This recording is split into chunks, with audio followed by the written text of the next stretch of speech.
بسم اللہ الرحمن الرحیم۔ ایک دفعہ شاعر مشرق علامہ محمد اقبال سے کسی نے کہا، اے اقبال، آپ کے اشعار میں وہ وزن نہیں جو مرزا اسد اللہ خان غالب کے اشعار میں ہے، مگر کیا بات ہے کہ آپ کے اشعار سنے بھی زیادہ جاتے ہیں، پڑھے بھی زیادہ جاتے ہیں۔ آپ کے اشعار میں بڑی گہرائی ہے، آخر اس میں وجہ کیا ہے؟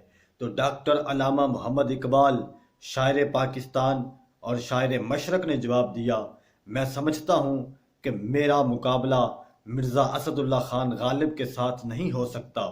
جو گہرائی، جو وزن مرزا اسد اللہ خان کے غالب کے شعر میں ہے وہ میرے اشعار میں نہیں ہوتا، مگر اس کی وجہ صرف یہ ہے کہ میں نے اپنی زندگی میں 1.25 کروڑ مرتبہ درود پاک کا نذرانہ اپنے آقا و مولا حضور نبی اکرم شفیع معظم نور مجسم حضرت محمد مصطفیٰ احمد مجتبیٰ صلی اللہ علیہ وآلہ وسلم کی بارگاہ ناز میں پیش کیا ہے، جس کی وجہ سے خالق کائنات نے میری زبان میں وہ تاثیر پیدا کر دی ہے جو کسی کی زبان میں تاثیر نہیں۔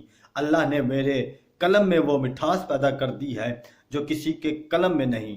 اسی وجہ سے میرے اشعار سنے بھی جاتے ہیں اور میرے اشعار پڑھے بھی جاتے ہیں۔